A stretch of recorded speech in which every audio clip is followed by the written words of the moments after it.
and I bet that's a lot of fun. I think he's just like, what the fuck? I should.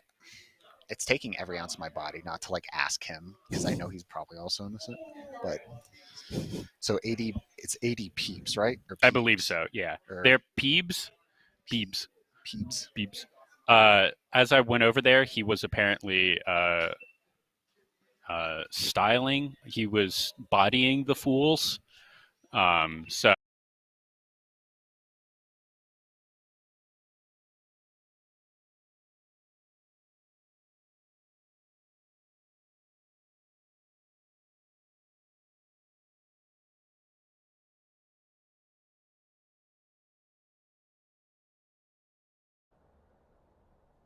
day number 3 of UNM versus NMSU rivalry week.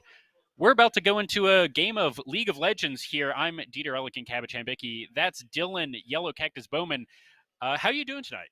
I'm doing pretty good. Dieter. How about yourself? I'm doing great.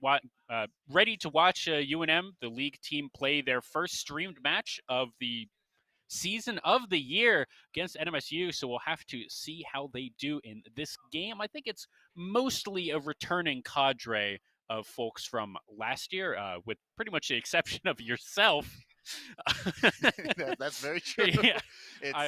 And not to mention also a slight mix up in the roster and where everyone is. We have the old mid laner Diego Didicus. Oh, he's mid lane now? No, he's top lane. He's top lane. He's now okay. top lane. Well, he was the jungle. He was jungle then for a little mid, while, and now he's in top. So besides that, though, it is a mostly returning cast of those from last year. I believe there is a new AD carry as well.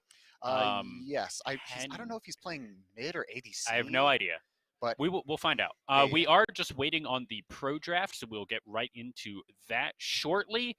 We have no idea what the ranks of our teams are or what the ranks of the NMSU team are, so we will keep updated on that as we get there. I'm also getting updates on if we won the last two matches. I got a ping, maybe.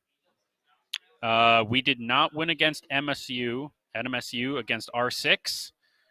Rough. And still yet to know on COD. I hope we won. I hope we won. Yeah. I mean, we're pretty okay. I know that our COD team routinely would win last year against NMSU, and it's 3 of the 4 members are returning on that. With Solar, I think, being the only one who stepped up from silver. I would assume. I don't actually know. I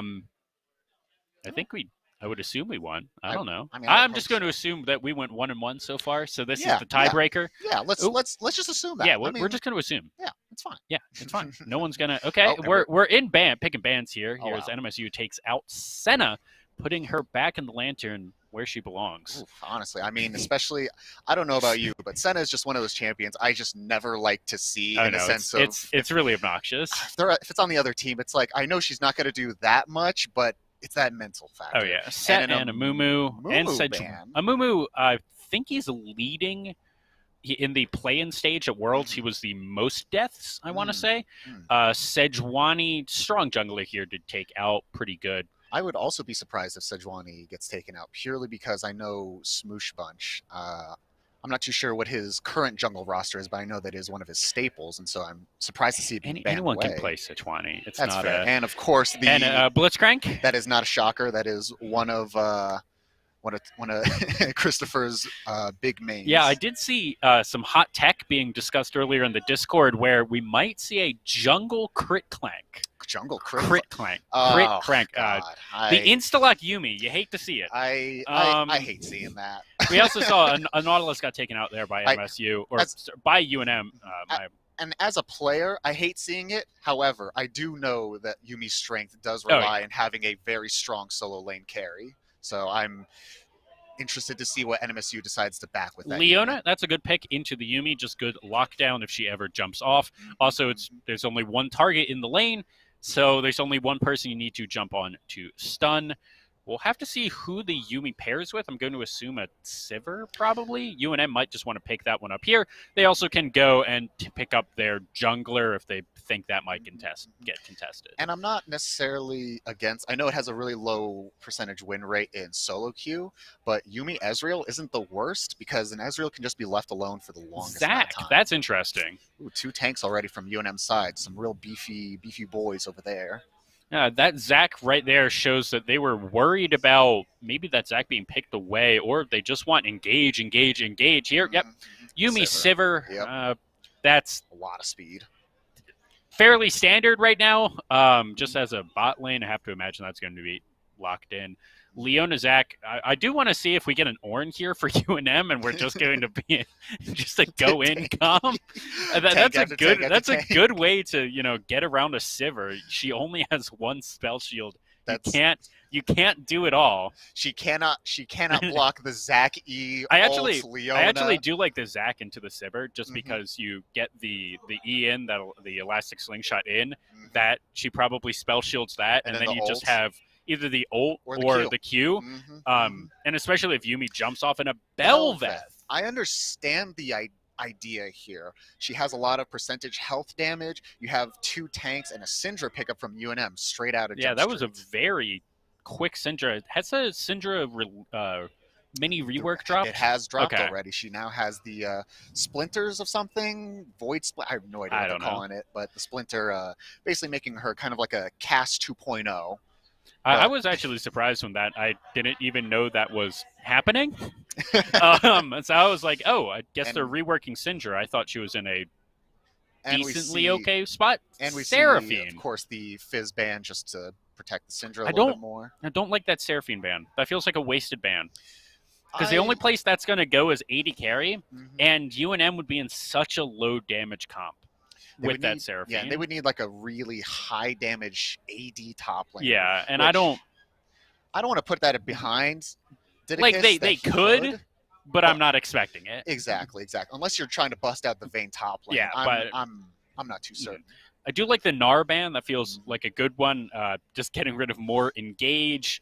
Plus, he's a strong top laner. Just he bullies pretty much any other tank. And it looks like UNM strategy is just CC. Yeah, I'm going with the Ashe. That is. I kind of like it.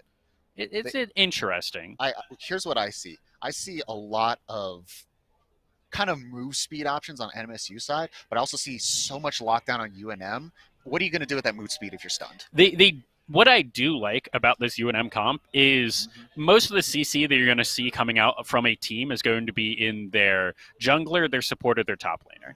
They already picked their jungler and their support, and it's not that much single target lockdown, so you can just pick Syndra Ashe to mostly immobile carries. I'm seeing a real lack of lockdown, or reliable lockdown here on NMSU. Which is why it's perfectly fine to play just 2 immobile carries. You have the Syndra, you have the Ashe. A Poppy here, top lane, would not be the worst. I know I'm from NMSU. Yes, I know I'm a Poppy fanboy. Yeah, that actually 2 forms of Volibear. I mean, that would be good just because against Zac, you like the Poppy. It's good. It's good. I mean, it's.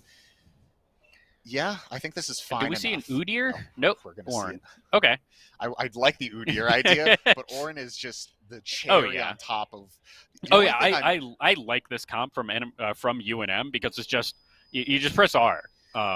So I see 2 issues here, and I think that's a locked in because the timer has stopped. I believe that is locked in.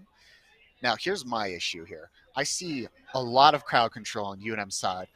2 sources of damage. Now that's not the worst. And Ashe is not the highest DPS. She can go Kraken. Yes. It's not the worst, and there's that much meat on NMSU side to cut through. However, I see the opposite problem on NMSU side, where they have a lot of damage in Bel'Veth, Sivir, and Victor, with 1 Volibear that's supposed to tank it all. The NMSU draft very much feels win lane, win game.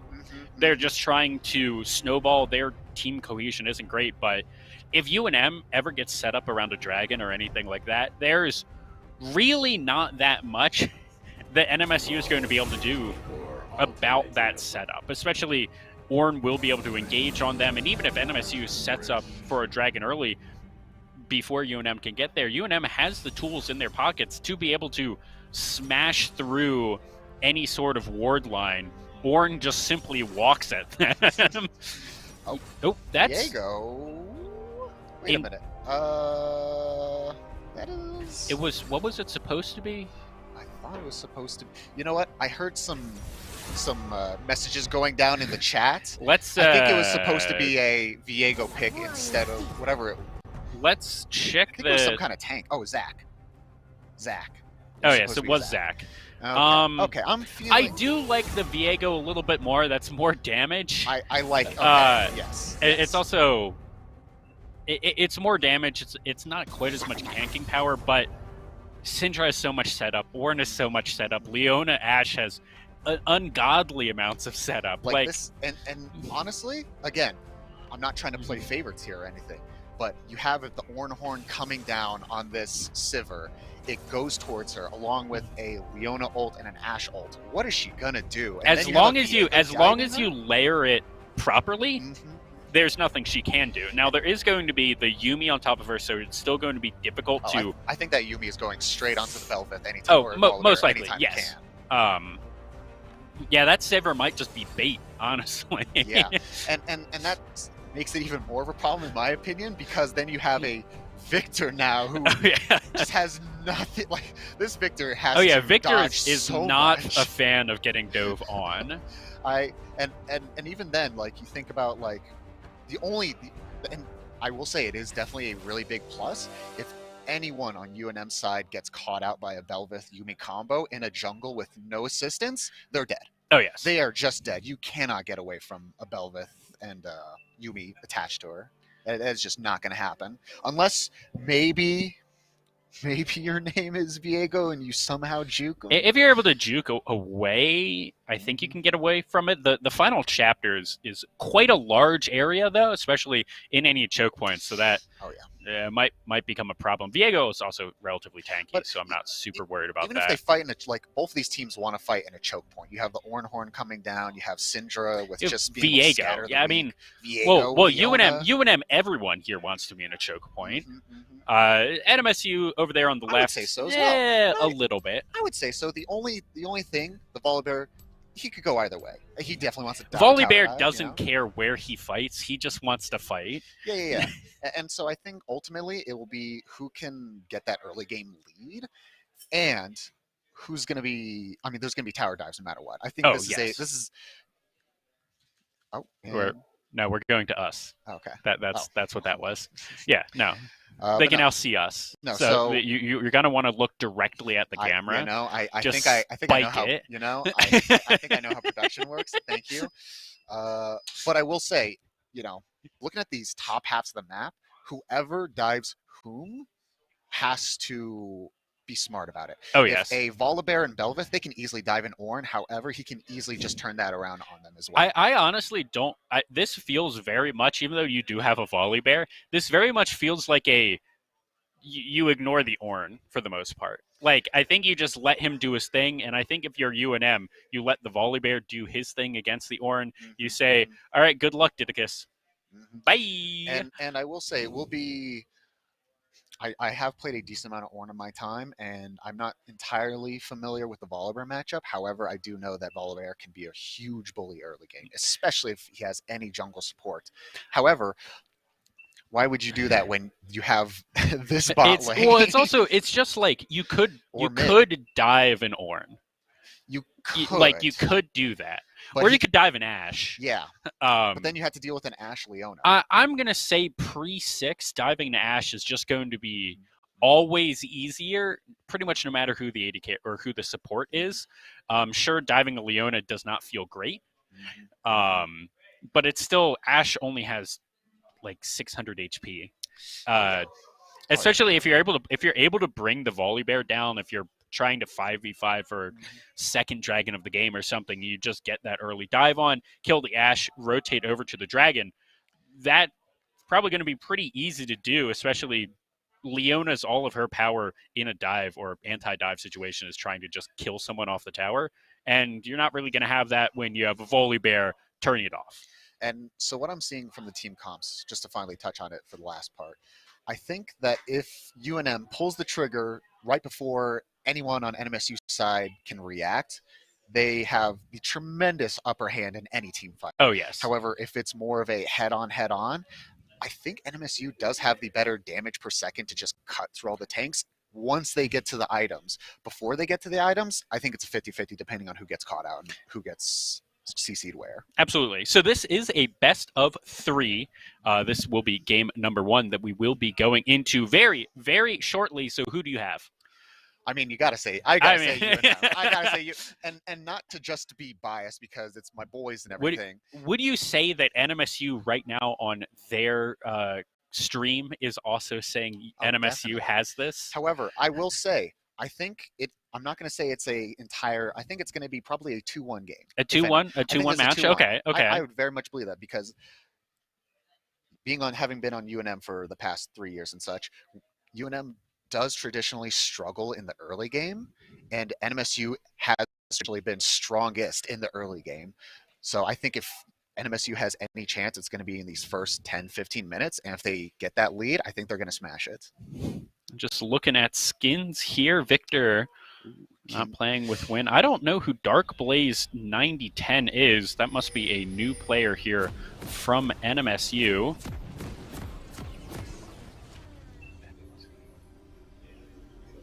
And we are good to go here, getting into game number 1 here at UNM versus NMSU. A little bit of the early game, but that's a little bit to be expected, honestly. Looks like it's just going to be a 5-member fan out, neither team wanting to do anything crazy. And another thing to take note, obviously the 5-point here from not both teams, as the Yumi is backing up a little bit. Well, the Yumi placed this ward, which is really interesting. And then if she shows, I wonder if there's going to be anything. We are getting a late invade here by the Belveth. Unfortunate that the Viego not quite able to get any damage on that. Not that it would have really mattered. This is a little bit of a scrap. Just poking at each other. That was a weird. How did Belveth that passive getting the little extra? Now this is interesting because they messed around with NMSU for so long. Belveth isn't able to go back and get that sweeper now. Yes. It was unfortunate that ward did go down to the Belveth, but the actual good news is that tiny bit of XP doesn't matter on the jungler. Oh yeah, if this was on a solo laner, if that was on a solo laner, that would be insane. But the jungler getting it, maybe you get 3, like a half camp early or something, but that really doesn't do much, honestly. A chicken's worth of difference. Yeah, like that can be pretty big, but it's not going to do too much overall.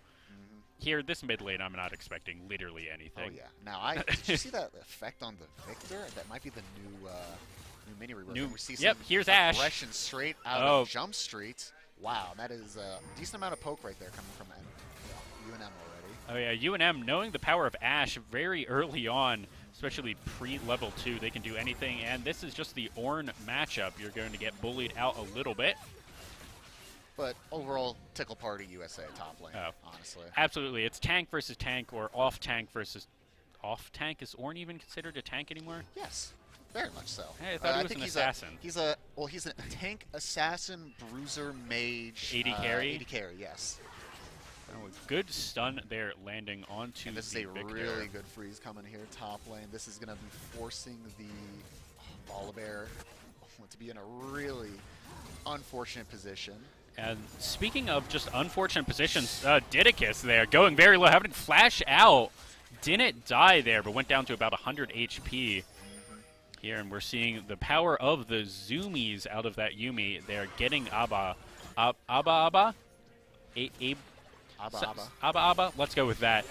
Getting all the way back to full, even with ADP, kind of knocking him down really early. And already we see this might be unfortunate. Not good. Smoosh Bump down to 200 HP. He's getting even lower now on the 2v2. Toastmaster 5000 has arrived, and that's just going to be everyone backing off here. Toastmaster having 13 CS up here on Smoosh Bunch. And you gotta wonder, what is Smoosh Bunch doing for this jungle path? He got both buffs into... He went bot lane. He showed bot lane very early. That's Freestyle having to flash early, getting around that gravity well. Otherwise, he would have been stunned up. A good just gank there from Toastmaster. And I will say that is a good response from NMSU to just immediately go from top to mid lane, with Syndra just not respecting the show of Bel'Veth top lane. Yeah, and Bel'Veth's now going to get those chickens here, I think. Oh, no, yes. Those are already cleared, and look at this ward coverage already here in the top lane. Freestyle having to, probably should just back here. Oh, yes. Might want to just pop that teleport there in the mid lane. Going down quite low, no flash. Oh, and Toastmaster once again up in the top lane, and that's going to be a dead first blood going over to that to the Bel'Veth here. It's actually Tortamaster. I think Tortamaster here, and that's Abba getting stunned up there. Party Pyro going in. A really good spell shield there, but that's still going to be the flash out from Abba. Another stun, but the cleanse. Now ADP taking quite a bit of damage. That was going to be the Solar Flare missing. And Party Pyro tanking up so much of those, like 3 minion waves. Oh my goodness. And now we're seeing Bel'Veth on her way as well, but ADP and Party Pyro very low. Let's see what they're going to do with this minion wave. They don't want to give it up. Get a guess here in the top lane. That's a skirmish as well. Party Pyro is going in, but his AD carry isn't there quite yet. Party Pyro is burning down. Now Viego's here as well. He's an entire level down. That's going to be a stunned up Tortamaster 5000. What's he's going to do? He did transform, but it's looking like everyone's just going to back off after a lot of trading. And now we're really starting to see the... Oh, that might have been a... I think if that was the shove in the opposite direction, he might have gotten that, but now Didicus down 0-2-0 versus his Volibear. Not where he wants to be. Very unfortunate. The one saving grace on UNM's side here is that Ornn is very, very good no matter what stage of the game. Oh, absolutely. Unfortunately, he is 20 CS down. He is getting doubled in his CS. Smoosh Bunch also almost getting doubled there, but here in the mid lane, Freestyle doing very well in this kind of snooze fest of a matchup, even with his flash being burned with that early gank. But this Bel'Veth just all over the place, showing there in mid, and just really just putting pressure here on this UNM squad. Especially compared to, I mean, we're really seeing that level disparity here with, we have Volibear and Victor both at level 6. Meanwhile, Viego's still at level 4 because of that real, I'm just going to say it, really questionable jungle path? It looked like what he wanted to do, because he did show very, very early in the bot lane, and I think he was going to try and get something down using just the early power of the Ashe and Leona, because they got that such an early push. They had level 2 so early before they were level 2 for a solid minute, while NMSU wasn't level 2. And I think he was trying to just capitalize off of that, but instead of just kind of burning that and then going back and doing a full clear, taking a little bit of time to do that, I think he went to go get red and then went to look top, and just all of that time burned was just unfortunate. Now, do you feel the real spicy tech here? Ashe, first back, not first back, but first other item, Executioner's Calling. How troll? Against a Yuumi, I don't hate it. Fortunately, there really isn't much healing on the rest of the team. Tortamaster up here top once again. Really good Unstoppable. Has access to the Call of the Forge God if they want it. And that is what I like to see. What happened the second time the Bel'Veth came top lane, and the Ornn tried Eing out of the Q, I believe it is. Just gonna get right bounced at, but hit with.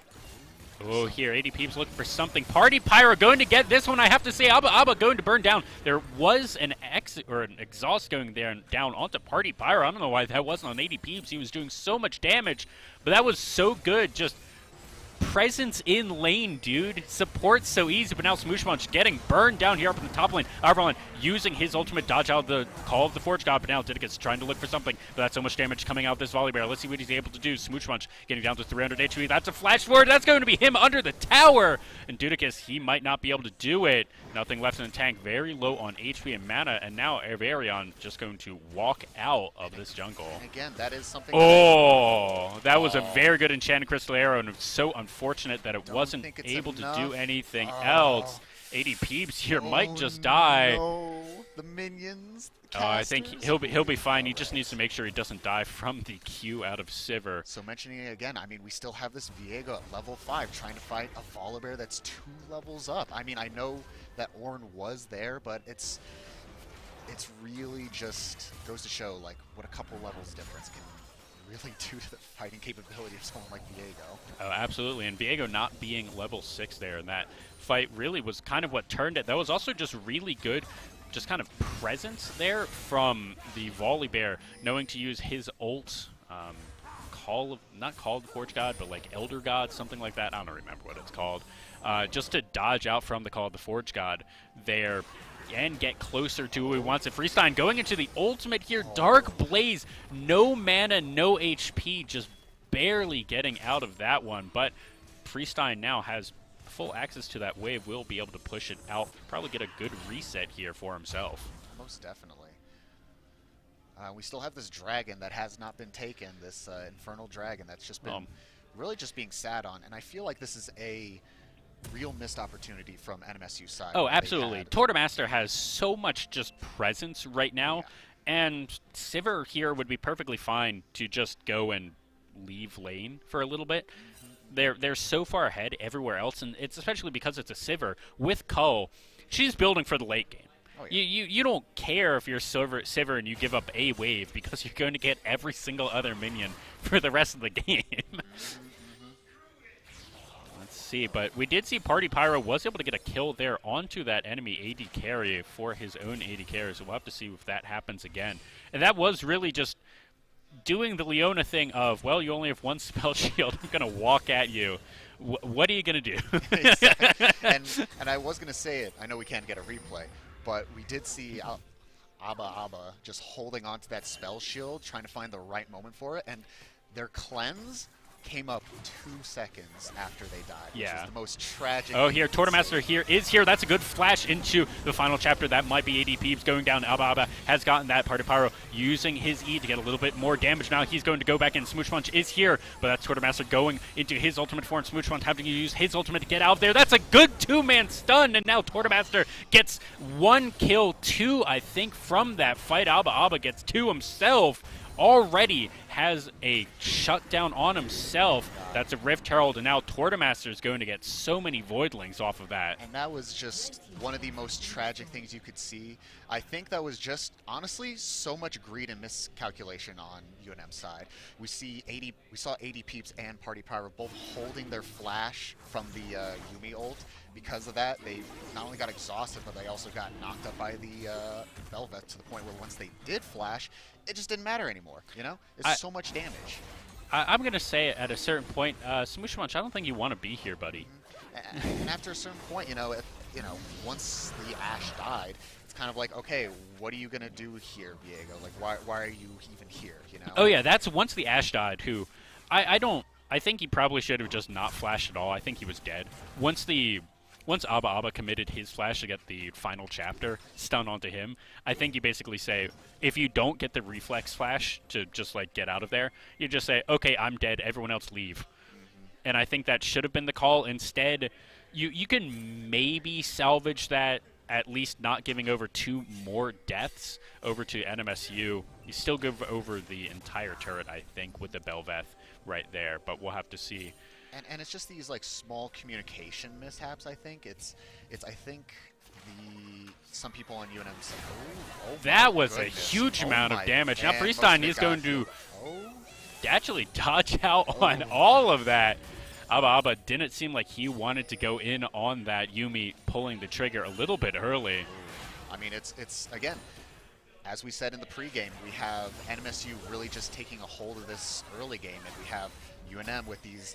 Oh no, Party Pyro getting a little bit caught out here, but he is quite tanky, and there are other members of the team right here. Let's see, Smoosh Munch is going to be here, but that is going to be a missed ult from Party Pyro. That's Smexy, unfortunately, getting that one. The Yuumi, Chan Crystalero just barely missing, but now the Volley Bear has arrived, and everyone was having to run for the hills as NMSU gets one for themselves. Freestein here has to try something. He does have access to ult, and Ababa does not have that many HPs. Again, we're seeing these just, I think at this point, it's just disrespect from UNM side of just not respecting. Oh, but here, this might be a dead Dark Blaze. Smoosh Munch does have something. 80 Peebs, he should be the one dying right here, but that's going to be Dark Blaze burning down, and finally another one on the board. Smoosh Munch going to be able to get that. That was Victor just being way out of position. And I mean, he did, I think that was, if Victor focused all of that onto the Ashe, oh, she would have been dead. Oh, most like definitely. 100%. But, that was poor target selection out of him. And this is the here we Didicus here might be able to get out of this one. Does have access to Call of the Forge God, but it's not going to be enough. That's going to be a dead tower as Tortomaster here on a killing spree. 3-0-3 already has the entire Blade of the Ruined King in his pockets. And I was going to say, this breath of air by killing the Victor is immediately snuffed by just having. Oh, but that's going to be Party Pyro going onto Abba, but there's no follow-up. Oh, but now Freestein, he's just going to burn down Abba. Just gets that one. Oh my goodness. I think that was 2 crits in a row. That was 2 crits in a row, plus I think one of the Kraken Slayer procs or something. Smooch Munch here trying to get something. That's Tortomaster. Oh. Ooh, Chan Crystalero does not hit with that one, but Smooch Munch burning down quite low. Let's see if they have enough damage to get Averon before Smooch Munch goes down. He's going to have to flash out of that one, but they are going to be able to get the kill. Woo! That was really close, but the mid turret is going to trade for the shutdown on that top laner. And just as they greeted bot lane, now there's greed top lane. And I don't think it's enough to super swing in any favor for UNM, because we have Victor here just getting free damage on the bot lane tower. But let's see if UNM can capitalize on Volibear with no flash, as well as that shutdown going down on Ashe. I think it did go onto the Ashe. That should be her going back to base. I'm going to assume that they're going to push this last wave out, and they're going to be able to get, I think you go Kraken Slayer? In this case, I would so. Yeah, I think you go Kraken Slayer in this comp, because you're just looking for damage here. I can also see Shield. If I didn't see the pickaxe, I would also see Gale Force. Gale Force, that's interesting. I'm not against it, mostly because it adds a lot of mobility against. Just for an Ashe, you want the mobility because you don't have any.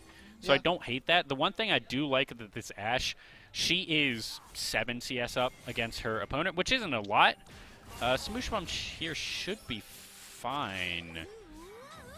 Yeah, he's just going to walk all the way out. But the thing that we kind of haven't been touching on is Freestein, 40 CS up here on Dark Blaze, has kind of just very quietly been winning that matchup. And I think part of it is every time the camera went back onto them, he got a stun. Like every single time we looked mid, Dark Blaze was stunned up. And that one time he was, what, like 20 HP away from death? Ooh, even that one. We are Tortomaster looking for something. That's a flash word. That was really aggressive there from Dark Blaze. Ambitious. Ambitious.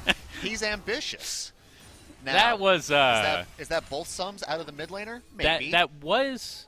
It was both sums out of Victor. That was both sums out of Victor. Oh. Ooh, that was a really good Scatter the Weak, but now... Ooh, okay. Party Pyro there. Presence in lane.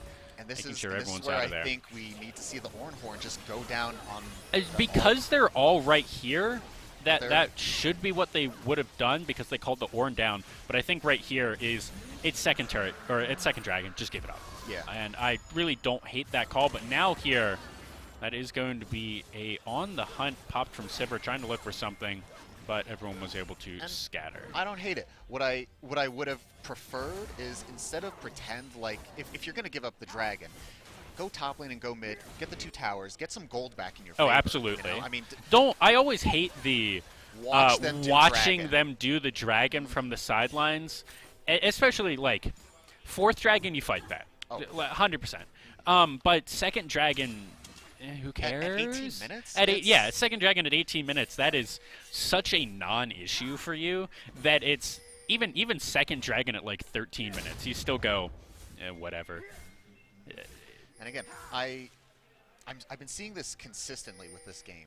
Before the huge swing into NMSU favor, NMSU had a 2K gold lead once they got a lead, and they held that lead for the longest time in both a good and a bad way. It means that they were always ahead, but they never. Oh yeah, NMSU. Yeah, NMSU got now to. In their defense, it's pre-20 minutes. There's not all that much you can do, but also they got 2 dragons before 18 minutes, which is not impressive. It's fine. Honestly, it's not even just fine. They could have gotten that first dragon super early if they wanted to. Or not even like super early. They could have just done it at like 8 minutes. Yeah. And I think another big part about this is that, again, we're starting to see a little bit more of a lead gain here from 5K to 6K, but for the past 4 or 5 minutes, it's just been 5K gold lead. And that's great. You know, that's 2 whole items up, you know, and that's not nothing. Yeah. We'll definitely have to see. But, I mean, what we're seeing here, and we're seeing that gold lead in the items, Leona does not have her mythic. Yuumi has stupid Ludens item. And pretty much all mythics completed here for NMSU, with the exception of Belveth, who took the detour. But it looks like she's going to be on the Kraken Slayer fairly soon, only needing about 600 golds to finish that item. 80 peeps, not getting that one. A little rough. And now we're also seeing just kind of whether it's the lack of initiation to find a pick on NMSU side, or even the lack of ability to. I mean, I think it's also that UNM has just kind of been sitting here, just kind of slowly farming. I don't know why they had that. They have Belveth with that 2nd Rift Herald. I don't know why they didn't push that harder. Because with the lead they had, they could have probably gotten that to crash into that Tier 3, into the inhib turret, but instead they didn't. Oh, but now they are going into the mid lane, seeing if they can do something. But no, they're actually going over into Baron, while 3 members of UNM are bottom, as the Volibear does get away. Syndra here in the top lane. This Baron going completely unnoticed here by UNM, but no. They know what's happening. Leona is on her way, and this is such a slow Baron take, as everyone's just going to pull off of it. But now Syndra looking for something, but no, UNM just going to dissuade that overall. That is a interesting TP. And I don't understand what NMSU's plan was with that TP. It looked like it was almost just to save the pink. I don't know. And the thing is that you have the Volibear splitting bot lane, and you have 3 people, including the jungler, that goes in on him. I want to see all 4 of the members of NMSU immediately on this Baron, but instead we see a Belveth who's trying to solo it for like 5 or 6 seconds, who's racking up that damage. It wasn't even close to being taken here from NMSU. At least go top lane to try to kill the Syndra who was split pushing, but they just didn't. Yeah, and you know, it's not like NMSU isn't getting objectives. I mean, they're slowly growing this gold lead. And you know, UNM has to do something eventually. I think they're just scared at this point, and you know, that's not a bad thing. But I think, you know, I want to see this Ornhorn going down when there's Volley with no TP. Honestly, like, why not just Ornhorn down mid lane right here? We see only 3 of them here. You're gonna see the Victor bot lane. You see the Volley top lane. Just try and get a pick. Choo. Just go in on them. What are they gonna do? Honestly. I also don't love this lane assignment of the Syndra being top against the Volibear. Mostly because I think the Syndra would just lose the all-in if the Volibear does go in on her. Fair. Just because he's 2-1 and 2, he doesn't have that much MR, but Syndra doesn't have that much health. So we will see. The other thing that I kind of want to criticize NMSU here is the fact that that dragon is on the map. I want to see, why is UNM not taking it right off the fact that NMSU might actually just be giving this dragon up is is so dumb, honestly. Oh no, Party Pyro might here just having to flash over the wall. No, Tortmaster not doing anything. This is burning down 4,000 here on the Dragon. Party Pyro down to half HP. Call of the Forge God going down. Gets one, but that's going to be a stunned up Bel'Veth. He might go down. Tortmaster on a rampage. That's one dead. 80 peeps here on the backline trying to trade back onto Abba Abba. He's going to go down. That really good exhaust there at the end. That was 4 dead from UNM. A double kill there on the Victor, finally getting something for himself. And I want to say that that was an item difference, maybe, but honestly, I think that was just UNM not just immediately turning onto NMSU with everything that they have. We see that, you know, the Ornhorn went down. It went towards the Sivir with Spell Shield instead of the Bel'Veth, who was super far up. We saw some hesitation, and when you're down this far ahead with so much gold lead going to the other side, you have to just pour all of your abilities into one person and one person only. And well, they did do that eventually with the Bel'Veth. They got the Bel'Veth. Unfortunately, it was then 4 people within melee range of a Bel'Veth right next to a Sivir and a Victor, who really enjoy AoE kind of in a line damage. And then we saw the Victor get 2. But more, I'm just... Why did NMSU even give UNM that chance?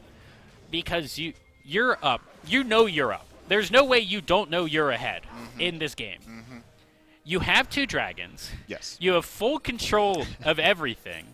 And you should just be taking the dragons on spawn. Like, that is the easiest win con for you. Getting this Ocean Soul is so easy for you to put in your pocket, and instead is going to be delayed to 30-ish minutes with the rate we're going. And, I mean, that's not terrible, but you can definitely... Ooh, that's going to be Dark Blaze going down to half HP, but that's going to be the Chaos Storm nearly killing Freestein. He's able to unleash his fury and get 1 kill into the pockets here for himself. Finally able to do that. 2 items to his name.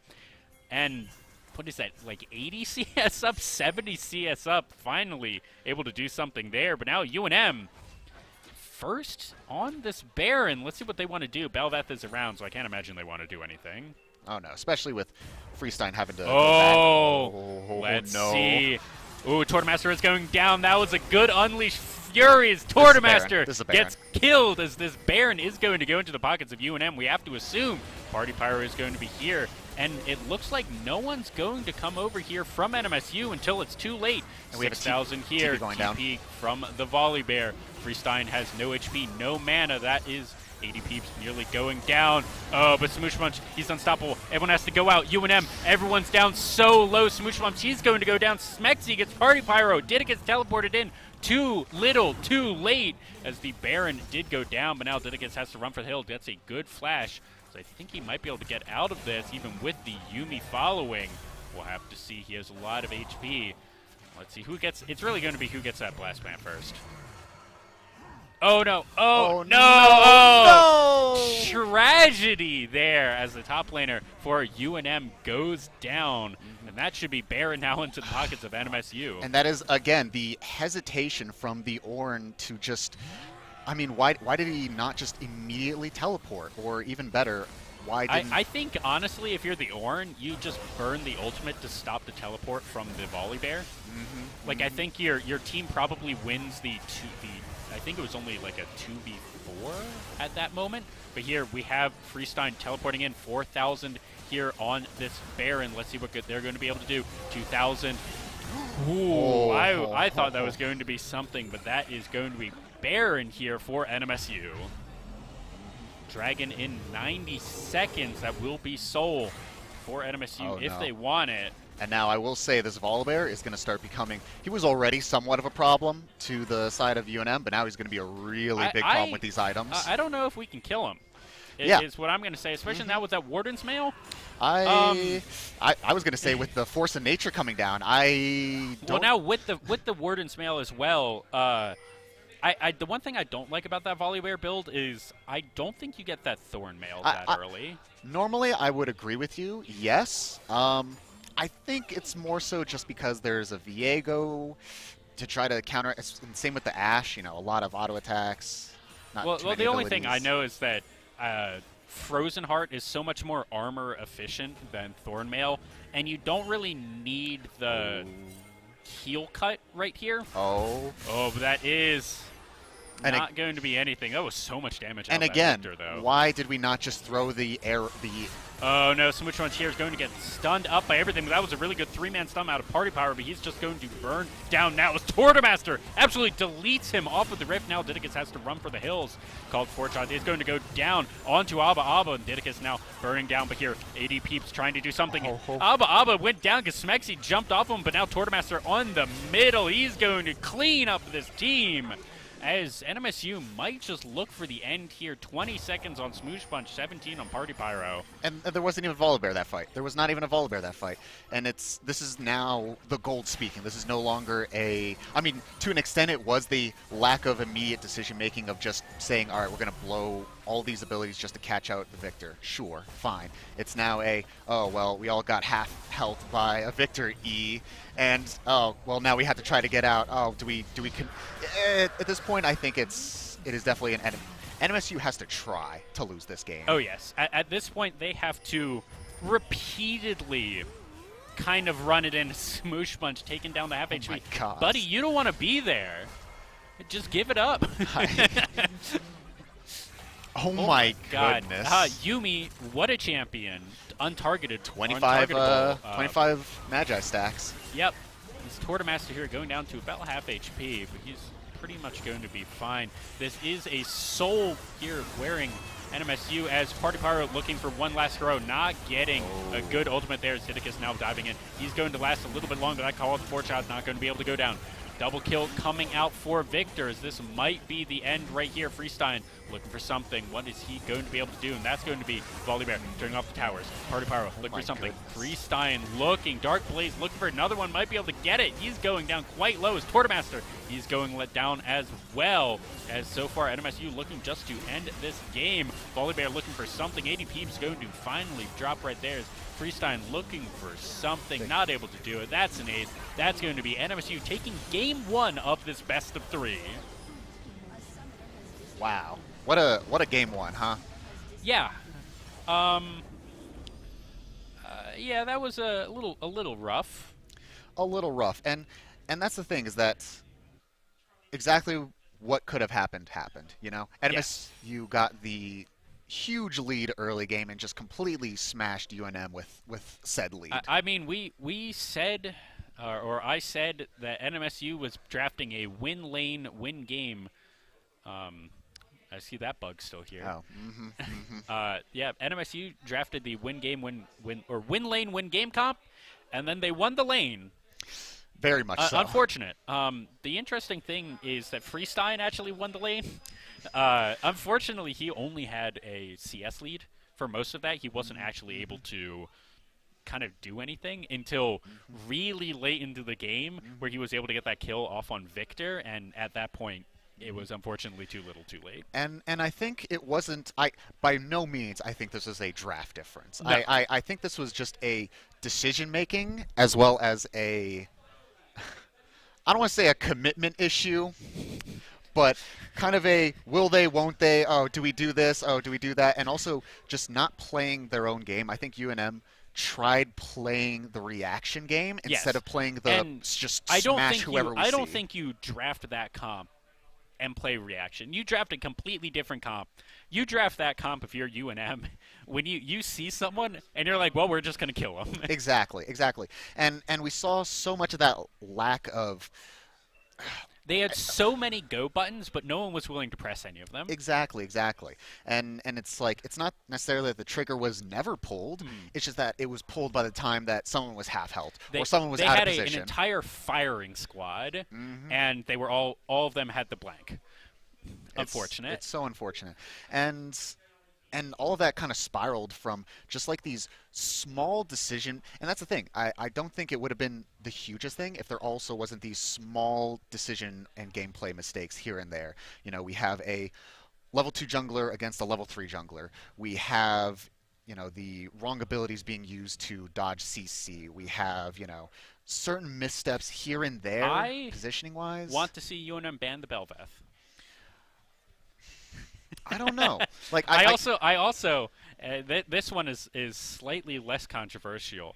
Mm-hmm. I think that everyone in every region, from bronze to playing at Worlds, just ban Yumi. Just ban Well, and that's the thing is I don't necessarily think the Belveth, the Qs were insane, and that's, yes, a huge thing.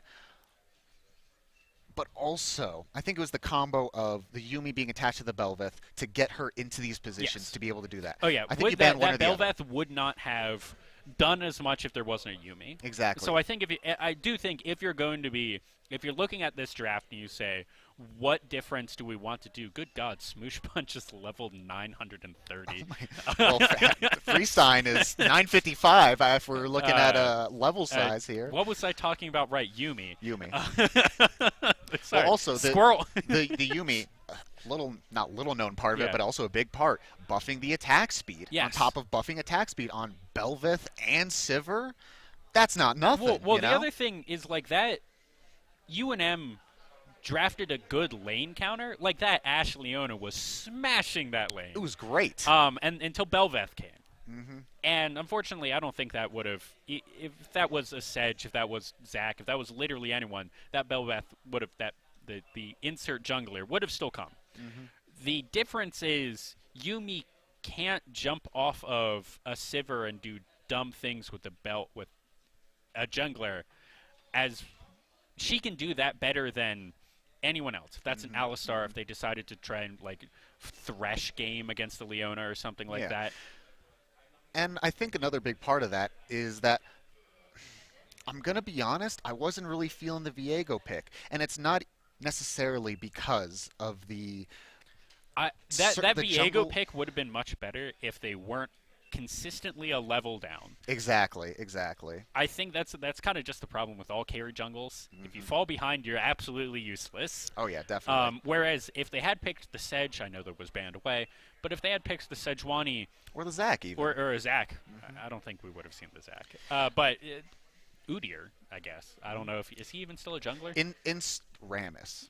Hear me out, Rammus. But, like, you pick any of those, and it now does not matter if you are half a level behind. Exactly. Because Sejuani, you go in, you throw the ult, and you jump on the Sivir or whoever the Yumi is on, and you throw all of your stuff, and you say, what are you going to do about it? and we saw it so consistently, is that this Viego pick, where it's not necessarily that in a bubble, right? You have two people, Viego and insert crowd control, they're going to die. Okay. Yes. But instead what we saw was we have Viego 1v1ing someone, and then it's a 2v1, and he's half health at that point, and it just doesn't even matter. Or also the fact that Viego got blue smite instead of red smite against all these duelists. Also, I understand why the blue smite was chosen, but also when you're dueling all these people, that was a problem. Or in that one case bot lane that pains me to see was the Ashe and Leona holding their flash. They get caught by all this crowd control, and then Viego from the back line after Leona's already half health, and Viego if just that gets Viego clowned. was like 3-1, maybe. Maybe you get in there, you get the kill, and then you get out. Or maybe you kill the Belveth and then like the Yumi or something. I don't know. But looks like we're actually just going right into client draft. I don't see the pro draft here. I do not see a pro draft either. See if that's real or not. But no, yeah. So I think what I want to see differently isn't even champion specific changes. Besides, like maybe the Yumi or the Belveth ban, one or the other. I would like to see the Yumi ban for sure. Alternatively, because UNM now is on blue side, we can first pick it. We can do. We can basically just trade team comps, which would be interesting. Oh yeah, and I just want to see a decision-making difference from UNM, honestly. If you're going to pick a comp that pulls a trigger and goes in, I want to see you do it. I want to see you do that every 10 out of 10 times, every single time. And it looks like we do have a spectator link here. As we already are into bans here, as Yumi and Belveth taken off Love to from see UNM. I do enjoy that Blitzcrank and Mumu set. Oh my I goodness. think those are the same three from NMSU. The set Exact also same. banned off. And we're also seeing the Sejuani freed up here on UNM side. I think they're either going to pick it or they're okay with it going over to Torta. I think they're perfectly fine with giving over a Sejuani. Instead, they're actually going to first pick it. I'm so happy to see this. I was like, oh, they're on blue side and they're not banning it. I really hope they pick it because that is definitely a Smush Bunch classic. And then Sejuani. we see the Trundle. Not surprisingly, that is the classic for like literally 10 years counter, yep. I think. Insert big tank counter with Trundle. Trundle is also just a good jungler right now anyways. And we also see the Aatrox for the blind pick in the top lane, which isn't the worst anymore. If this was maybe half a year ago, I would be very concerned. But because of the prevalence of Aatrox as well as the real lack of split pushers from just being in the meta, I don't think it's the worst. Yeah, but UNM just like picks Gnar and is perfectly happy with it. Oh, most definitely. They already are building up a super big team fight comp over yes. here. However, that's also if, they don't get dunked on in lane. The only reason I really don't like the Aatrox there is because that, like, you pick the Aatrox there from NMSU, and then UNM can freely get whatever matchup they want for their top laner in round 1, not even have to worry about it. And then, like, 80 carries, none of them will ever care having to be knocked down tier list, whereas top laners care very much about that. I doubt that's actually a rel because, why? So, NMSU so far, so what I want to see is I want to see 2 big AP threat bans here from UNM. I like this Samira. I think it's okay. Just because Samira rel is a good one. It is, but just pick Rammus. Yeah. Just pick Rammus. Like, I know that I got that in my head, but it's honestly... I do wonder if we're going to see the Victor ban here from UNM. I would like it. I mean, that or some other huge AP threat because... I think you just ban the Victor just because I'm very much a fan of banning out what worked last game. Yes. Forcing them to say, if you lose game 1, you ban basically their entire team comp and you say, show us something else. Wow, all these ADC bans. It's going to be Xayah. Interesting. Sivir is still up, though. Now, you know what If NMSU doesn't pick Sivir here, I'm going to call them trolling. If NMSU doesn't pick Vayne... That is also... But, now, that's not necessarily a catch-all, I think you just pick Sivir here and are perfectly fine with it. I would think so, yeah. Oh, and the other thing I want to go back to, Kai'Sa? I think it's okay. They need the AP, you know? Okay, but now UNM just picks Sivir here and is perfectly fine with it. Oh, the I do like that. That's I mean that's also just like a good pick here. Oh, especially against 3 people that you can just kite to hell and back. Yeah, any day. Especially with phase you can rush. just kind of blow up the Kai'Sa. Oh yeah. Now and the other thing that I don't like on MSU side is all right. So UNM is able to first pick the Sejuani, which they had to ban before. They pick up 2 like kind of comfort picks probably for NMSU, and then UNM is just able to pick 3 comfort picks entirely. And they also do pick the Victor, which I really like on UNM side. Like, okay, they pick the UNM. The only thing they've been forced to really blind pick here, despite being on blue, is Victor. Ooh, and you are so comfortable playing Victor right here because NMSU is probably, I mean, they might just pick the Syndra that we saw from last game, just switch the matchup. Maybe. And if you're that Victor, you go, okay. I phase rush, and you can't get to me. And you literally just go like, all right, okay, Silas, that's a slight problem for Victor, but that's still not going to be... You still basically handshake this matchup into it's a mage versus mage. So, okay. I understand the Silas, and I do believe it did go through here because of that. It's frozen here. I understand... Nope, that was the wrong... what did I press? I understand the Silas pickup here, all right? You have a Sejuani you can steal null from, a Nautilus. You have all of these amazing ultimates that you can steal with the Silas ult here. My one issue is that NMSU has 4 melee characters against a Jinx Victor with 3 meatballs in front of them. Well, it's four melee characters into a Gnar.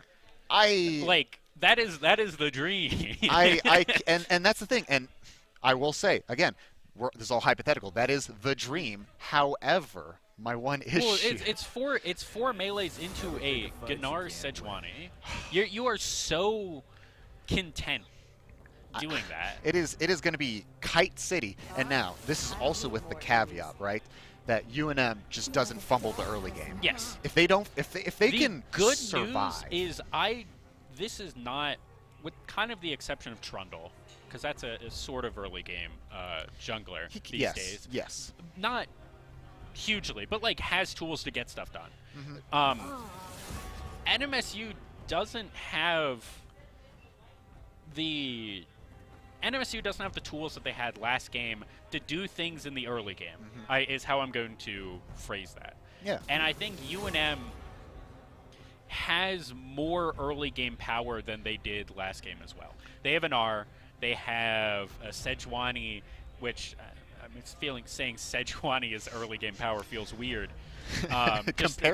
Well, and not normally, because the Trundle pickup is normally a really, really good early game, pick. Yes. But then you look at it, okay, he goes top lane, Gnar just bounces away. Yeah. All right, he goes mid lane, FaZe rushes away. The only real target is bot lane, which, yes, that is a sitting duck Nautilus Jinx against, what is NMSU's side again? Kaisa Rel, which is... I mean, It's sure. fine. It's not... But... It's fine. I'm going to be super surprised if this is actually Rel, because who picks Rel? Why? Now, I don't hate it. Again, I normally would not hate it if it also wasn't next to 3 other melees. Like, get an Enchantress in there. Get even a brand. Just play like Nami. I mean, honestly. Or Janna? Janna would with be good. 3 AD threats with Janna? That's I think great. you actually Nami would be good here, just for you just put your much better. Now I'm thinking about about the Tide Janna. Color's no. blessing on the Aatrox, and he just goes in. Oh, you know what also would have been gas? Zillion. Sure. You have a Zillion in there just to speed up everyone? I'm saying Nami just because, like... Oh, for sure. Prototypical, just like, if you're playing an Enchanter or an Enchantress, just Oh, like, everyone can play Nami. It is not, and she has all the utility you would want. And instead, like, the other thing about Rel is that she isn't... She's not good. I don't think she's bad. Listen, I don't know what you're coming up. They have 2 shields. They're small shields on UNM side, but they have 2 shields. Victor Q and... Shall I turn in my badge and rifle as well? Is that it? And Nautilus W. Nautilus W. Shield. Yeah. And it's, again, and also stealing the resistances. NMSU side has two people that are stealing resistances, which is great, for that will make Sedge. Sejuani not tanky. Yes. They still have a Gnar. And they also still have a Nautilus. Yes. Someone's going to be tanky, and it's going to be one of them. Yes. So my question is just like, but like, why though? Yeah, and again, the problem with Rel that I see is you could just play Thresh. You have the same amount of engage and disengage, but you're not useless if you whiff your engage. Whereas Rel, you miss the crash down, and then you're just kind of sitting there like, oh, I messed up. I messed up. It is real a Rel. bad. It is a Rel. Now, let me throw another. I know I'm on this Rel is fine, and you're on this hate Rel, but in a contrasting way as well. I think we can also put into the mix Morgana. What if Morgana was on the side of NMSU? Not only do you protect from all of this... counter Nautilus, just like all the way. It counters Nautilus. You get a little bit more engage. Oh, yeah. And not only does it counter the Nautilus, it counters the Sedge. It counters so much on UNM's side. But on top of that, God, just giving it to your Trundle or Silas or Aatrox so they can just walk in there. Oh, yeah, you just put the Black Shield on Aatrox, and then you tell him, go get him, Slugger. Or you root anyone, and now it doesn't matter that you have 3 melees, because they're not moving. They're not moving any day of the week. No. But I don't understand. Like, again, and now, if this Victor does not have Phase Rush, then that's a completely whole different story, and I am going to be very concerned for this Victor's safety. Mostly because then I'll be 100. That Victor will get ganked over and over and over, and that is going to be one dead Victor. The one worry that I do have here for UNM is their carries don't really do anything until 2 items. Well, some of them only 3 items. Well, yes. But I know what you mean. Whereas Silas is fine on 1. Kaisa is Kaisa. Trundle doesn't even need an Trundle item. doesn't Let's need be items. honest. Aatrox doesn't really need items. He needs levels. I don't think you need items against that. Aatrox needs levels. Mm-hmm. That's the biggest thing about Aatrox that people don't understand is that level 1, you have like a 12-second cooldown on your Q, and that's insanely awful. Well, because you have 3 of them. Oh yeah, but it's so awful. But level 9, that's all of a sudden down to 2 seconds. Now you're a real champion. Now you're a real boy. And that's the thing is that if I feel like I'm repeating last game where if UNM gets caught out with no one else around them against like a 2v1 here. So I'm gonna see. We'll just be Reaper. Did UNM bring their brains today? Honestly, I mean it, and I just want to see. I don't want to see anything fancy. I just want to see. All right, we're playing the lane. We're gonna farm the jungle. We're gonna counter gank. We're gonna ward. When it's safe, we're gonna see. Oh, jungler is on this side of the map. Maybe we should lean to this side of the lane, or be careful on this side. As long as they play it smart and they don't clown themselves, I think UNM just has us in the bag. So purely out of comp. One thing I do want to, since you were on the league team, I think the entire time, up until now, has UNM lost a league match versus NMSU? We have lost league matches, not series. Okay. I cannot think of a time when we have. Because I can't remember one either. Because I know we've lost games. We've given up games. I cannot remember us losing series, best ofs, to NMSU in League of Legends. Yeah, and I would be, and it could just be and again, this is a whole new roster. Yes. Not a whole new roster, but effectively when it's also fall. I know these guys have not been scrimming all that much. I think they've really only started the past week or so. And not only that, but you also have people like Freeston, who Not Freeston, we've learned recently, who moving from bot lane to mid lane. Plus as well as Didicus role swatching. I think Smoosh Bunch, I think he was support originally. So he originally tried coming on the team as a support, eventually was a jungler. Then I think on the JV team he was the top lane or ADC.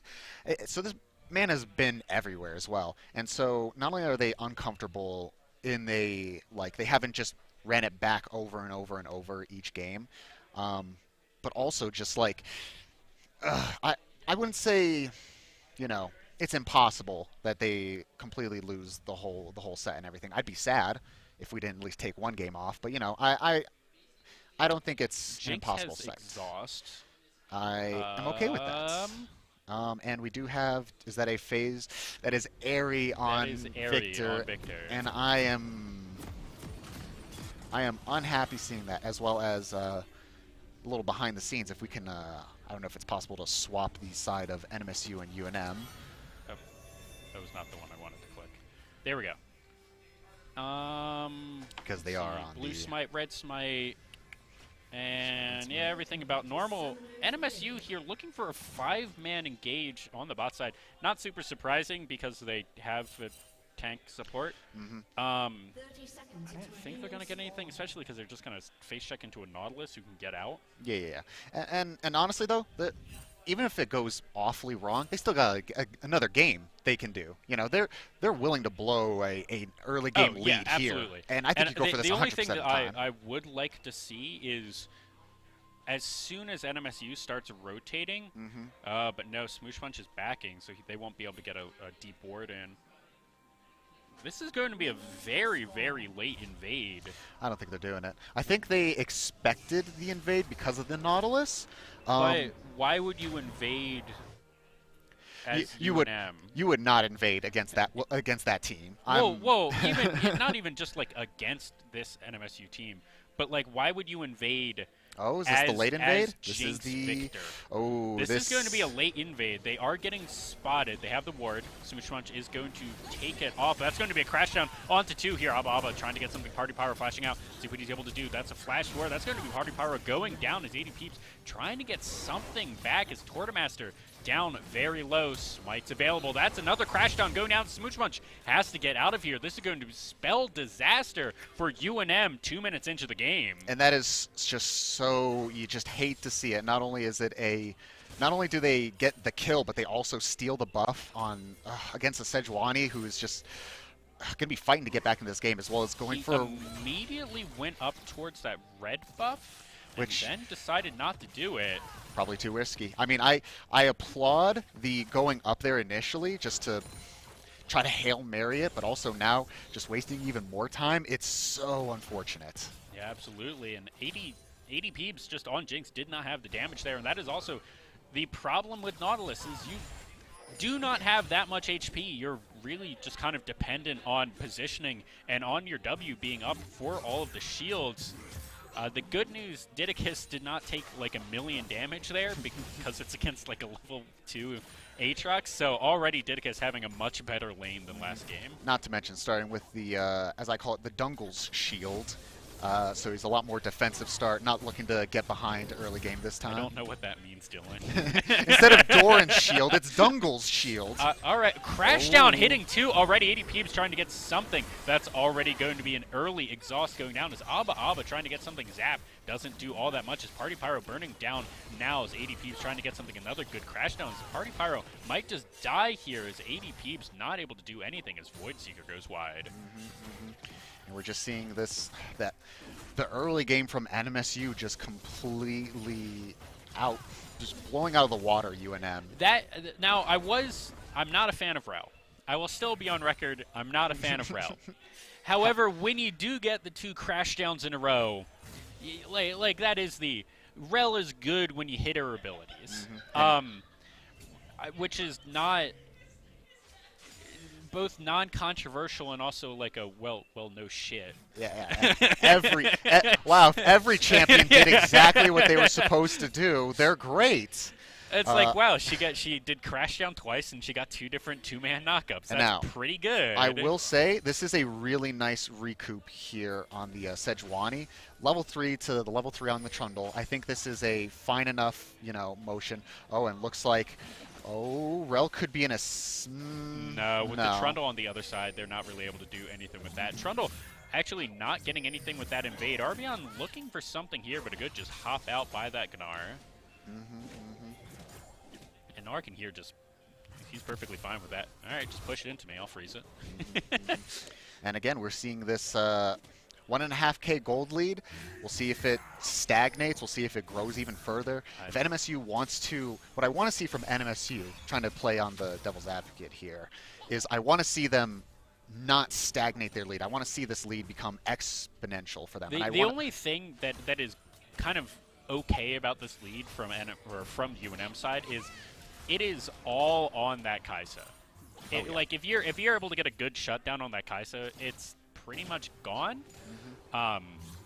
Also, the other good news is Didicus here changing. He might have to back off here, but he'll be fine. Okay. The other good thing about everything being on the Kai'Sa is because it's all down in the bot lane, you kind of just say, all right, well, good luck, 80 Peeps. You're doing a good job CSing, actually. It's dead even. It might actually be even up here with this freeze. And you just go like, all right, well, good luck. And say, all right, Didicus, what's your game plan here? Fool me once, shame on you. Or fool me twice, shame on me. I don't think you actually go to Didicus. I think you go to mid lane. Oh, yeah. Because, I mean, as much as an ahead Gnar can get you things, one, I don't think it's going to be super easy to get a Gnar ahead against an Aatrox. Oh, no, I'm talking about the bush cheese. Oh. The bush, Aatrox was sitting in the bush once, got hit by this stuff. Okay, happens. Gets hit by it twice. All right, come on. You know. Oh. Classic, just top lane shenanigans of the minor inconveniences here and there. I mean, those minor inconveniences eventually will stack up, and you'll get a 10 CS lead, and it doesn't matter because the enemy AD carry is 2-0. Now, you know what isn't, like... The top lane special. Now, you know what is really a little sad, boys? What? Not only has NMSU's lead shrunk, but the Sejuani is even at this point with the Trundle. The whole early game getting the first buff gone has led to nothing really. Trundle hasn't... Oh, but here, crash down. That was good flash out. Party Pyro here is just going to be sacrificial meat. A good stun there, Party Pyro. Kind that of was a waste, not a good flash. Waste of As flash. Smexy just takes it. That was an easy kill to go over. You probably give that to the Trundle, just because you want to get him ahead. Give that to the Kaisa. Just make it a blast out, honestly. Anyone besides the Rel. Yeah. You had two options. I would say you can give it to the Trundle. And why are we not going for this dragon? I don't know. That was really, I don't know. And now, there flash... is something happening in the mid lane. But now Didicus, that was a good Q3 as Aatrox not deciding to push that one. And now Flash has been burned from Freestein in the mid lane. Yes. But, which is now, you're now getting the dragon, which is fine enough. But Freestein's up 10 CS. Like, he's perfectly fine at this point. If he needs to give up a CS or two because he's flashless, he's still ahead.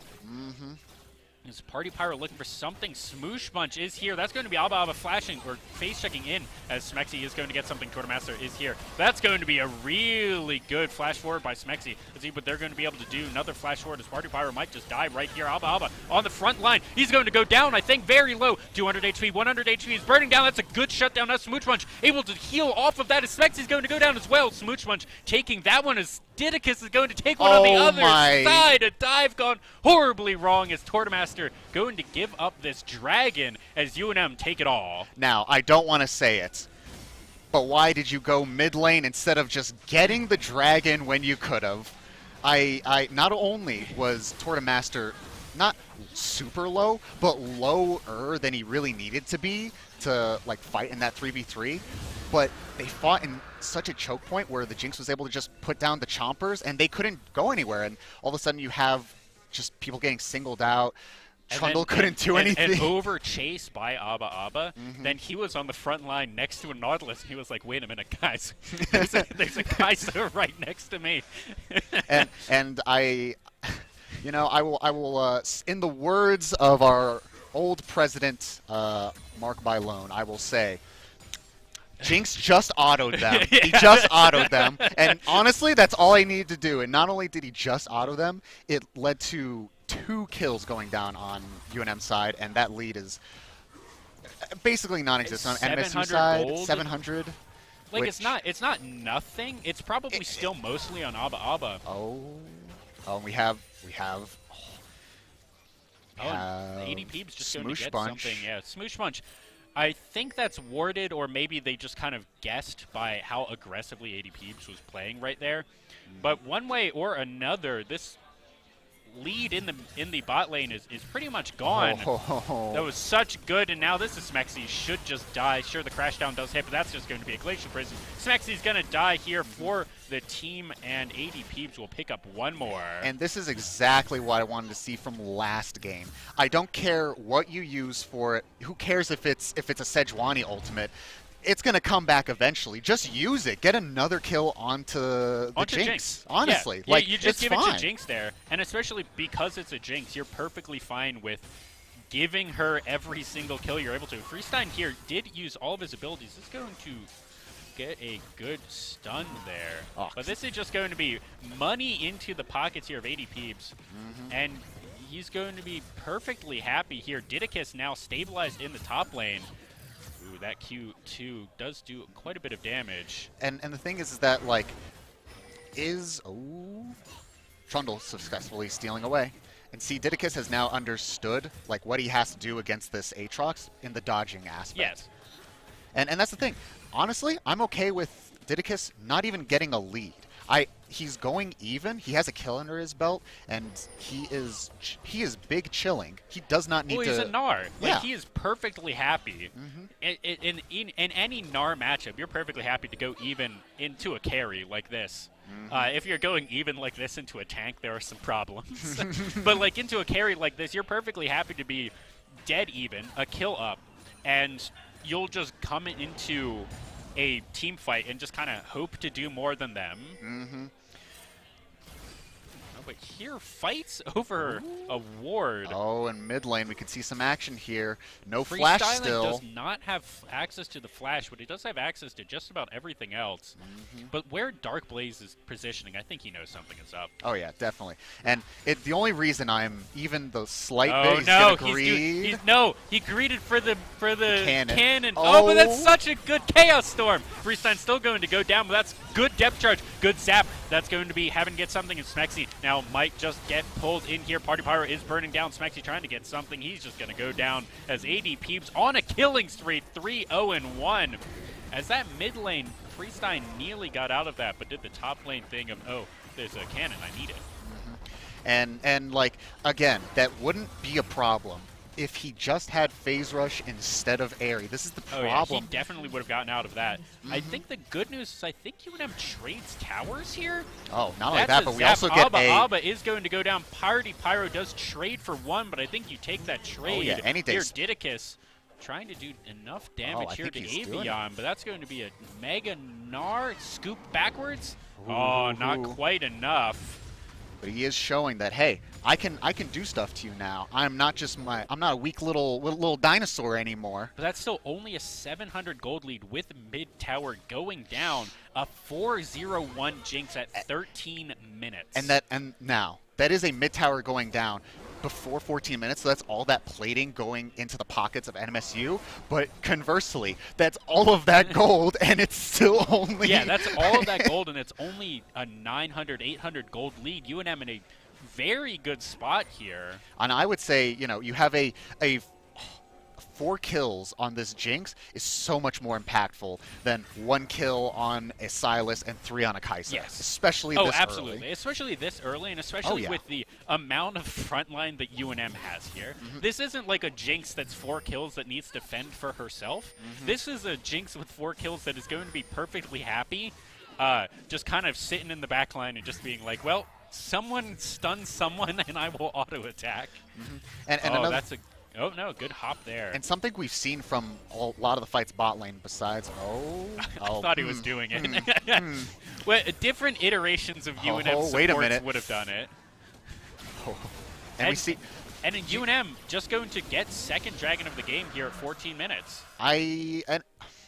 Again, there was this early game lead from NMSU that led to absolutely nothing. That was a weird angle. Yeah, but hey, got him off. Yeah, got him off. And honestly, saved his flash. That's great.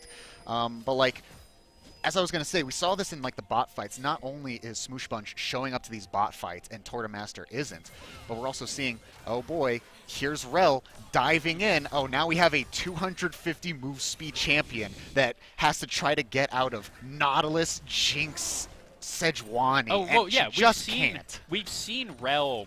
And here we go, Smoosh Bunch again, bot lane. We've seen Rel do both the things. Those first 2 crashdowns she got, flipping 2 different people over, getting the double kills, or getting the 2 kills for her AD carry, doing so good. And then after that, we've seen the other side of Rel, where... Where did the game? Oh, there we go. There we go. Where League? You get the other side of Rel where you miss the crashdowns, and then you're like, well, I am a 200 move speed, kind of useless champion. Well, I mean, even if you hit it, like it's... Oh boy, you hit the Nautilus, or even you hit the Jinx. Even in these fights where they do hit them, okay, the Jinx... Oh, that was a good Prey Seeker right there. I think that showed the...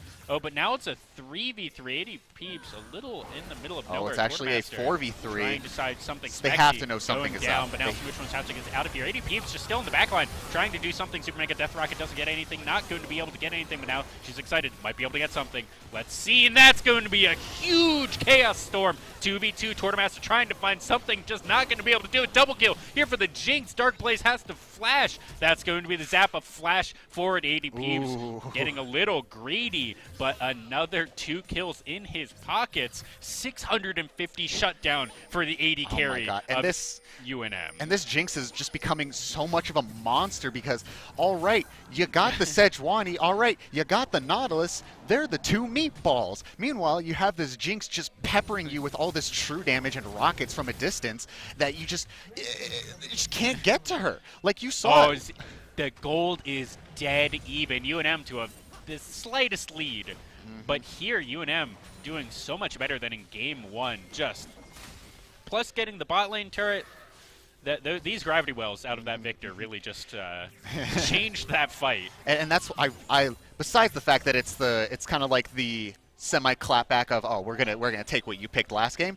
You have a Victor with a W against 4 melee champions. And especially, and the only non-melee is Kaisa, who's such low range. She's a 525, right? I think so. And it's so, and that's not a huge, like, you know, that's only 25 short of the standard, but she is, in general, so short range with having to do the Q, having to bob and weave in fights, getting in there with her ult. And now that there's a little bit of a lull in the game right here, I do kind of wonder the Kaisa. Oh, Party Pyro. You don't want to be there, buddy. Has no access, or does have access to a flash. Is going to flash over the wall. That's going to try something. That's a teleport coming in from both sides. That's going to turn into something. Just get out of there. Flashes are coming out. Teleport's coming in freestyle, looking for something. Abba down to 2/3 HP. Everyone's just going to disengage. And that is, you know, like I said, if UNM finds himself alone against these champions, and it's one of the 2 people that have no real out, all right, it's going to happen like that. And that is just kind of, you know, just how it goes. But, I mean, again, there's 6 deaths on this Nautilus. I mean, he's kind of just whatever. I mean, that's Nautilus gaming. That is, however, no, it's not even going to matter for the dragon. It's not even going to matter. No, that dragon's up in a minute. Everyone is still alive. UNM really wants the zap comes down, but I think they know this is not a fight that they want. It's too juicy. It's too juicy. However, we do have a Gnar. We do have a Gnar. I don't like that back from Kaisa. He's going to be late for the dragon. I was thinking we have a deep ward here from UNM, and we have a Mega Gnar. Why not just TP? Everyone? What is with? Okay. Why doesn't NMSU like... What? Why is NMSU not taking any dragons? That was a Smexy missing the wall. ADP's godlike. 7-0-2. 2 items to his name. That's dragon. That's not only dragon, that's mid tower. Easily. For oh boy, oh no, the Aatrox is getting top tower, which is definitely... I mean, that's definitely at least something. It's something, but when the other side of it is we give up dragon control. Well, you give up Soul Point. I don't know why they gave up Tortomaster. I don't think they really want this. They're just kind of, they're going to make sure they get this second charge here. Oh wow, that was a little greedy. Well, did you see that healing over there on that Trundle passive? Woo! And here Didicus is fine to just kind of walk over, make sure that this tier 2 doesn't take too much damage. He's not going to die here, at least shouldn't, with the access to Mega Gnar. Oh my goodness. Is going to go under the tower, forces the flash himself, and now Didicus feels perfectly fine going here, flashing forward himself. Let's see if he's going to be having enough. That's good heals off the Q1, the Q2. Who's going to be able to get it as Averon picks up the kill there in the 1v1 on Didicus. And that's unfortunate. You just hate to see that. That is the shield from Eclipse coming in clutch, as well as the lack of anti-heal coming in from Didicus. Absolutely. So, I mean, I understand where it's coming from. You get Hyphy, you got all the stuff, but Aatrox got his cooldowns back. Cooldown-based champion, am I right? It's a cooldown-based champ. It's just like Renekton. He's super strong when he has them, but once they're gone, he's super weak, but he got him right back. And here, UNM is down to a 600 gold deficit, pretty much dead even in this game, but they have 3 dragons. Yeah, I mean, and not only do they have 3 dragons, they also have a 7-0-2 Jinx against a team that gets so easily kited, and also it's an Ocean Drake against 4 people that can get so easily kited. I don't know what else to say. I'm really baffled by NMSU's lack of priority on dragons this series. It really is kind of shocking, especially with how much they've been getting these early game leads. And UNM had an early game deficit. Yeah, this they still game. got 2. They have 3. They have 3 now. Yes. Well, they still got 2 during the deficit, and they're still at a deficit, but they're still so far ahead in objectives. It just doesn't matter. And you have this Silas. Oh, this could be some. We don't have a TP on the Victor. I don't think they want to do this. Oh, there's they a didn't want to TP do on it. the Silas, but I think here this is just posturing. Mm-hmm. And all UNM has to do is just protect the Jinx. Protect the Jinx. Have 2 people, 1 person minimum. This Jinx is only about 1,200 gold away from an Infinity Edge. Is 30 CS up, and now AD Jinx is a little far away. Has to go around. He's going to get pulled back in. That might be bad. 80 Perks is going to go down. That could be bad for UNM. They need to run for the hill. Double kill here out from this Kaisa. Didicus gets huge stuns, but that's not going to be enough. It's 3 dead. A triple kill for the Kaisa, as now Baron in the sights for NMSU. And I want to say that was the positioning there was not in the cards for UNM. I mean, what are you fighting for? I really? don't know. Like for vision control maybe on the weak side, because then that forced the Jinx to flash over the wall and still have to deal with the Aatrox. And this is like Assassin Aatrox, you know? He's going to do a lot of damage. And that is the what you don't want from UNM is the Aatrox to be directly on your Jinx. Yeah, and that turned from a 600 gold lead, a nothing burger, to 5,000. Yep. 4,000. Well, 5,000. 5,000 with nothing taken off the Baron. Mm-hmm. And that is, oh God, you really hate to see it. And I believe that shutdown. It went over on the Kaisa, because Kaisa got the triple kill. You do hate to see it. You really do hate to see it. Yeah, that was a solid 2 grands into the pocket of Kaisa. At least, because he got the full 1,000 shutdown from Jinx, plus, I don't think there were any other shutdowns, but it should have been another 600 gold, so it should have been 1,600 gold right into the pockets of Kaisa. We already see the Lord Doms and the Cool Blades. Ooh. Now, you know what I am not an ADC player. Sure. I do not know the builds and such. I am somewhat inept in that aspect since I am a top laner. However, I feel like if you're going against 4 melees, instead of Fan Dancer, wouldn't you go Lord Doms? I mean, she is both. I'm talking for Jinx. For Jinx. I don't think Jinx really cares that much. I think this Jinx just wants DPS, and I think this is just a max DPS build. That's fair, you know? The only thing that I'm not seeing is, I thought you went Runaan's as Jinx, but maybe that's like a 4th item or something.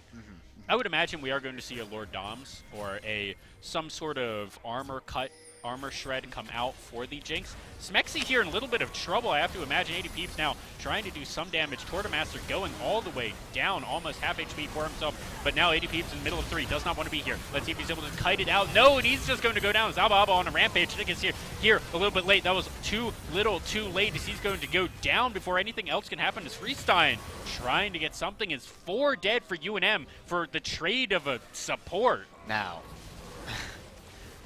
I know we just talked about it, but 80 Peeps, even with 7 kills, was tickling that man. Yes. And the thing is that he wasn't able to get a kill, to get excited, to get out of that situation. And he burned the flash in the last fight. This is slowly spiraling. They're going to be giving up this dragon, this soul point dragon now over to NMSU.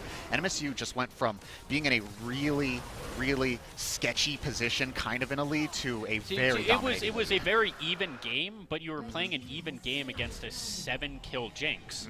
Into you're now up 7,000 gold, and sure, you still have to contend with a 7-kill Jinx, but your AD carry now has 9 kills. And I'm seeing I'm seeing that cloak there from the Jinx, and I don't think Dom's builds in from that. Dom's is I believe the second, like on the secondary build path of the completed item. I think it's what's the armor shred? It's Last Whisper. It's Last Whisper and a cloak, isn't it? Is it? I think so. Oh, is it Zeal? Oh, it could be that maybe. I think Lord Dom's is Last Whisper and a cloak. I'm gonna be honest with you. I pretty much haven't touched this game in months. So everything's a little weird. And so another thing to take note of, look at the level discrepancy here. We have 2 level discrepancy in both the top and jungle. 1 in mid lane, and also 1 for the ADC in favor of UNM. But and also 2 levels here for the support. I think UNM just needs to hold tight or look for these picks. UNM just plays here for this next dragon. Like they do literally nothing until this next dragon. I think. What are we doing here? Trying to catch out someone. But they only have Didicus here. Oh, wait, they are collapsing. Very much wave clear. But here, NMSU State is able to just push down this tower. There's nothing Didicus can really do against Abba. Abba does get stunned up. That could be really huge. He's down to 1/3 HP. Let's see what Didicus is able to do. Smexy is going to go down. That is an excited. That's going to be Didicus getting 1. Super Mega Death Rocket does go wide, but now Tortomaster might be the next one in the middle of these sites. He's going to go down here for the Jinx, 9-2-3. And that's exactly the fight UNM wants to take. Jinx is in the back. NMSU is trying to run away. They just can't seem to do it, and that was the perfect fight for them. Yeah, and hopefully UNM will be able to push up mid. They have 20 seconds, give or take, as top lane tier 2 did go down here for the side of UNM in that fight, as Arvorion never made his way over. But UNM, I think they can get an inhib tower, because they also have here, but they do have to be careful of respawns. I think they just take this and leave. Yes. I hope they just take this and leave. No, they're greeting for more. They do have the TP on Didicus. All HP's up. Excite does get them out. I mean, that's fair, because not only could they get that and they have the safety of it, but they also have the TP on the Gnar. There's no TPs on the side of NMSU. The only worry they now have to work with is 30 seconds until Baron. Ooh, the greed. I don't like how Jinx is split. Ooh, she does have someone with her, but it is a little sketchy. Okay, the good news here for UNM is NMSU did not immediately just be like, well, they have to reset. Oh no, Jinx. Oh no, Jinx. Jinx greeted. Oh no. No. I think they can make it. No. I think she can make it. No, nope, that's she's a dead Jinx. Greeting so hard. That's just a dead Jinx. She does have access to flash. She does not flash that. No, she's gonna die anyways. That's Baron. That was so greedy. I don't know why they did that. The call there should have just been to reset for the Baron fight. Exactly that, or clear the wave top lane.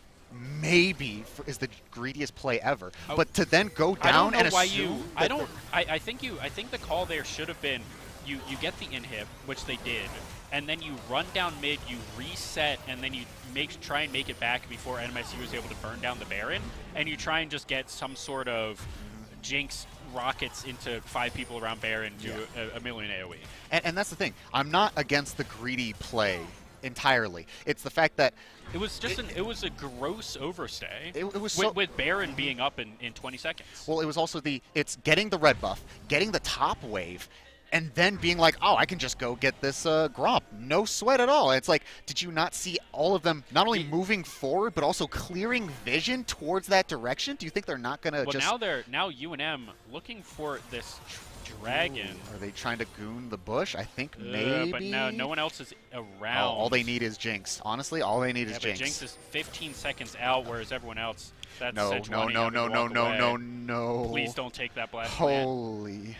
Okay, they have Kai'Sa. But wait, the Kai'Sa's off to the side here. Oh, but now that's the 2 people in the middle. Oh, they're collapsing. They're collapsing. This is the easiest collapse of the century. They're going to be able to do Smoosh Punch is here. Smexy, 80 peeps now. He's in the middle of 3. He doesn't want to be here. He flashed out. Let's see what he's able to do. Averron going to be able to take that one. Smexy actually picked it up himself, as now UNM has to run for the hill. Didicus does not have the Gnar bar. Ooh, Freestein does have access to the flash. Let's see what he's going to be able to do. Good gravity well, but he's just going to be pulled back in. That's going to be a good killer instinct as Abba on a killing spree. 12, 4, and 6 for that NMSU AD carry. And again, we're just seeing these missteps and this misplacing of... I don't want to say misplacing, because that was the flash crash down from Smexy here onto the Jinx, and then the Jinx, had to, and then also the Aatrox flashing on top of her. I'm not saying that that's the problem. My problem is that it's just like why are we not just gunning down whoever's in front? Why are we trying to get like these backline targets? Just hit whoever's in front. You can see that we have I think also the fact that Victor was coming from the top side. Like, they weren't together. That was the issue. Well, they were trying to burn down 2 people, but they knew where Kaisa was. Mm-hmm. And I don't think they have the damage to burn down an level 18 with Death's Dance Aatrox. Yeah. Like if it was just the bot lane, if it was Smexy and Aba in the pit, maybe they get those kills and then can turn on whoever's chasing them down. But it was Smexy and Aberon with Aba going to be the one following up, and you don't get those kills that quickly. And honestly, I mean, the good news. Oh, we do have a stopwatch here on the Jinx that can buy a little bit of time here, and we do have the Lord Doms as well, so that's going to be a GA, I have to imagine, coming out for the Jinx. 6 items. That should be the full. I think that's only 80% crit chance on the Jinx right now. And I think we're also seeing the residual effects of having, yes, the funneling of the Jinx to get even more items onto her, but also having this Sejuani and essentially the Gnar. I think the Gnar being 2 levels down and has it is very squishy right now. And that's the thing, is that we can't have, like, the Jinx can't be so far back that the front line can fight front line and then they're winning. They're losing it, and so the Jinx has to be in these really dodgy positions where she's just getting completely flashed on, clowned on. It does not matter. UNM, however, I'm kind of okay with this. No, I don't think they want this. Smoosh Punch going forward. Depth charge was stolen. Jinx has to be very careful. Yes, poking away, poking away. If we can get them low enough to where Jinx can get excited, then I think it's totally fine. UNM here trying to just poke down, clear waves. That's a good just charge in. Ooh, but that's going to be a lot of damage. ADP going to just die, not able to pull the stopwatch off. That might be just game right there. 4-man pushback, a 4-man sleep here as Didicus has to run for the hills. And the only 2 left alive. That might be the series right there. Party Pyro going to go down here to Tortamaster as Gnar turns into Mini once again, as ADP is just not quite able to do anything with that. Party Pyro trying to save his KDA. What is there left to save, Didicus? And at this point, you know, I think this is definitely the game for NMSU, which is you know, they're definitely going to win here. What do you think? Well, first, congratulations to NMSU. Yeah, congratulations to NMSU. Finally got one. Finally got one. Finally got one. Hey. I'm not salty at all. Oh, me neither. But no, it's and I think ultimately it is just a, you know, what could have UNM done differently? You know, what do you think? I think game 1, it was definitely the decision making, and it was definitely not the comp in the slightest. Second game, I mean, I would still chalk that one up to decision making. I would say, but I think, and you know, hindsight's 20/20 and everything. They couldn't have known that it would have been the comp, but I think. I mean, UNM kind of came back in that game around the second Baron, and then ADPs got caught. They gave up the second Baron, and that was kind of the game. Yeah, right it was really the just getting caught. Because if they had gotten that inhib, reset, fought around the Baron, maybe gotten that, they then actually get the soul, and they're now maybe still down a couple thousand, but you have Ocean Soul, you have Baron. A couple thousand doesn't matter, especially when you just have a clear entrance into their base. You now need to win sort of one fight, and you'll win the game. Yeah. And that brings us to a game 3. Yeah, that was just kind of stumbling a little bit there for UNM in the mid game. NMSU. GG's to them, bringing this to 2-1 for the rivalry week. Tomorrow we will be playing, I want to say Rocket League? I think probably Rocket League, I think it's Rocket League. I'm getting a confirmation from Ford that we'll be playing Rocket League tomorrow with NMSU. Probably best of like 12, honestly. Yeah. Best of 11. Come on, you gotta be. Oh yeah, it has to be odd. Yeah. But I think it's scheduled a best of 7, so it's going to take a whole 35 minutes. Yeah.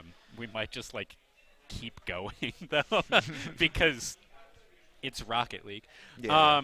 Also, this weekend, run it back with UC Berkeley. with UC Berkeley here at the University of New Mexico Student Union building on Friday. We will be having a tailgate starting at 4. And then on Saturday, I want to say starting at 10 in the morning. No? No. Starting at 12. 12 noon? 12? 4? 4? 3. Starting at 3:30. 3:30 in the afternoon. Hey. We will be holding the main event. We'll be having panelists. I forget the guy's name, but the first guy that won Fortnite Worlds will be here. You're saying things I can't hear you. Bugga? Bugga will... Okay. He won't be here. It's going to be a real big thing. There's people. Yeah. We will be playing UC Berkeley in just rivalry grudge matches, because I guess we have a rivalry with them now. Sponsored by Xfinity. So be there. It'll be a lot of fun. It'll be a lot in person. I'm actually really excited for it. For sure. And again, before we head out and everything, I just want to give again a big thank you to NMSU for playing us and everything. It was a great couple of games. It really showcased, hey, this year is going to be different. Absolutely. Mm-hmm. So with all of that said and done, congratulations to NMSU for winning one. We'll see you tomorrow. We'll get you back in Rocket League. And with all of that from us here at UNM, thank you for watching and good night.